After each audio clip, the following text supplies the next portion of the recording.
Swamiji Yogananda gave us the aphorism, environment is stronger than willpower. How would you explain that? Well, really, the people around you have a great impact upon you. We like to think that we're living in our own little universe, but we aren't. People are a very important part of our life. It's also a question of magnetism. If you live with evil people, you'll take on their magnetism. It'll begin to seem perfectly right to you to steal and hurt and so on. And it's very important to choose your company. This is why I founded communities. I think the best thing that I have been able to do for my fellow man is create places where people can live together in harmony, where there's goodwill and the effort to help each other, and not this fierce competition that you see in the cities. I think of the cities as being sort of a disease. There's so much greed and ego and ambition there. It's good to be ambitious for a good cause, but not for your own ego, not for your own advancement, tramping over other people to get what you want. That's wrong. And in this world, if you live with people who think a certain way, their magnetism will begin to affect you. Your magnetism is a large part of who you are. And this is why when you meet people, don't look into the eyes of people whose magnetism is darker than yours. The rule of magnetism is that a stronger magnet will influence a weaker magnet. And so if the stronger magnet is evil, weaker people will be drawn into that evil. If it's good, it'll be drawn into that good.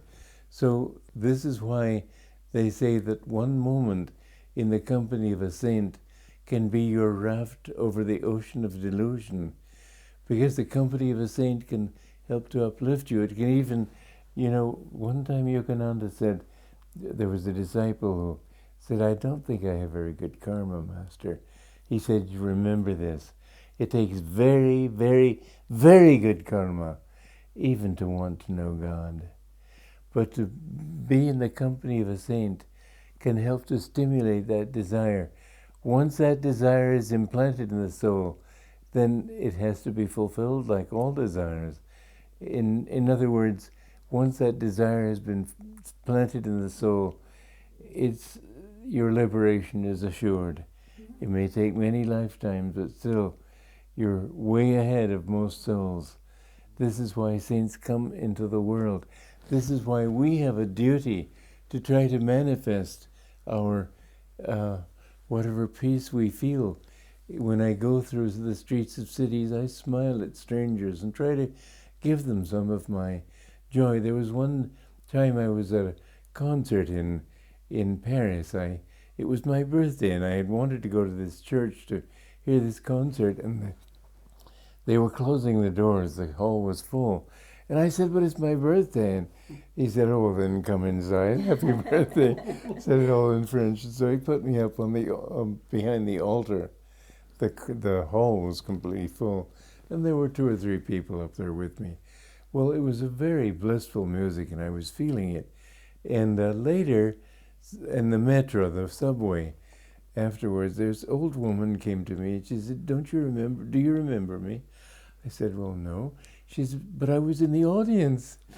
And she had somehow felt this personal connection with me. And she sat down and told me problems she was having with her daughter and so on. But it was so nice to know that I could have that feeling from her, that she felt that personal connection. We should try to bless people. We should not just look at strangers. We should bless them. Share with them our magnetism. When you shake hands with people, you have 2 horseshoe magnets, 2 heads and 2 feet, and there's a strong exchange of magnetism. That's why in India they don't shake hands, they namaskar. It's my soul bows to your soul. It's also for self-protection, because you don't know. there are some people, I remember Yogananda had me stand outside his church when he was giving the sermon, and he had me shaking hands with people to greet them, to say goodbye.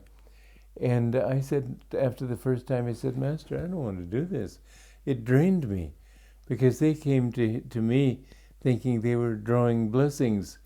And he said, that's because you're thinking of yourself. Think of God, and his blessings will flow through you. And I have found that that's true. When I feel that God is flowing, it's not that I am sending it. I'm trying to act as a channel for that magnetism, that blessing. Then people get a blessing from it. And so if you want to be a successful businessman, don't mix with failures. You'll develop failure magnetism. In fact, there is such a thing. Some people, no matter what they do, they fail. I remember a disciple of Yogananda's, he said he has commotion karma. And everything he did, somehow around him there was commotion. That kind of vibration that you put out, you will attract to yourself. And if you want to be a good artist, mix with good artists. Don't mix with people who are bad artists. If you want to be a good person, don't mix with bad people. People say, oh, it's all in the mind. No, it's not. It's a part of the whole universe. And you want to be you want to be in tune with that aspect of the universe that will help to uplift you. So good company is very important. Don't think that it doesn't matter whom you mix with. Some of you talk to some people and you say, well, you try to give them some idea, oh, forget all that, come have a drink. Well, you don't want people like that for friends.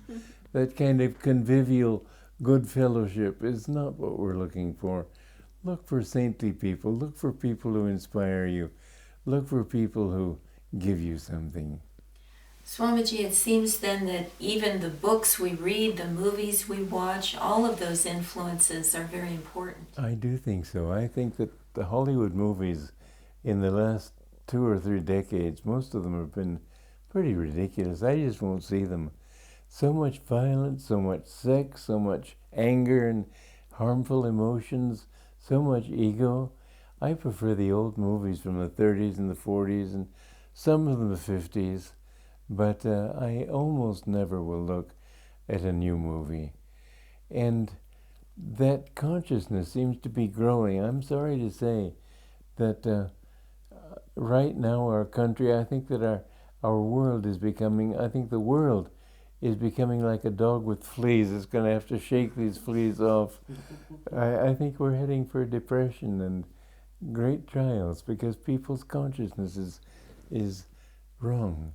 You know, when the Nazis came to power in Germany, I was alive then. I went through Germany then. I found that the German people were very sweet, wonderful people. But I did see that Nazi consciousness, and it became a disease. Our own friends, they were next door neighbors in Teliauchin in Romania, and they were saying, we're going to come in and conquer the world. What kind of disease did they get? They ended up being transported by the Russians to Siberia, and they died in a concentration camp there. But it's sad how people will take, these fads that sweep a whole nation. They're a part of what I'm talking about. Try to protect yourself from faddish consciousness. Try not to get into what everybody is doing and everybody's thinking, because the majority are almost always wrong. Swamiji, going back to the environment is stronger than willpower, obviously environment is important, but what about the willpower side of it? It's stronger than willpower because Well, if you think, this is what Yogananda meant when he said environment is stronger than willpower. If you think that your will can resist your deliberate choice of accepting a wrong environment. I don't mean, for example, I'd written a song and somebody said that a singer would be the right one to sing this song, and I thought to go to the nightclub district of San Francisco when he was singing there to see if I could interest him in it. I never got anywhere with it. But before I went there, because I knew it was a very low energy area, I was singing a mantra, and as I walked through that nightclub district of San Francisco, I was singing Sri Ram, Jai Ram, Jai Jai Ram Om, Sri Ram, Jai Ram, Jai Jai Ram Om. And I was singing that, and I could feel as I passed these nightclubs as sort of a draw, but I was able to resist it.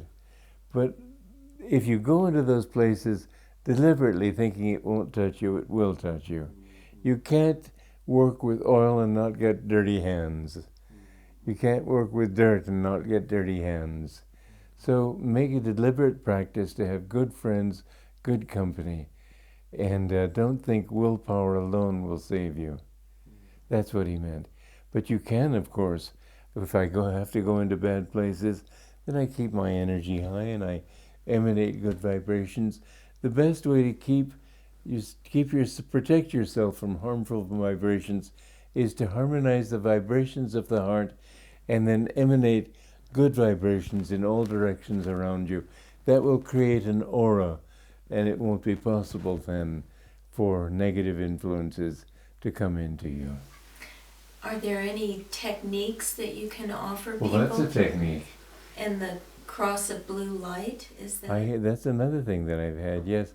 That as there's a strong negative influence, I imagine a cross of blue light like this, and I just put my thumb, which indicates willpower, put it on that, and it helps to push it away. Yeah, thank you for reminding me of that. Yeah. Swamiji, it seems that environment is also culture, and culture is a kind of a broader environment into which we It really is. live. We can't protect ourselves completely, but I would say at least try to go to the higher aspects. Don't go with what's in. I grew up in Europe. It was very difficult. I've even not now reached the point where I've completely understood the American mentality. I approve of it in some ways. I don't approve of it in others. But I've always sort of just decided to do it. I'll do it my way. Even my English, it's neither English nor American. It's Kriyananda English. It's how I choose to hear the language spoken, because I won't get into the American slang. I don't like to talk that way. I like to talk what I consider good English.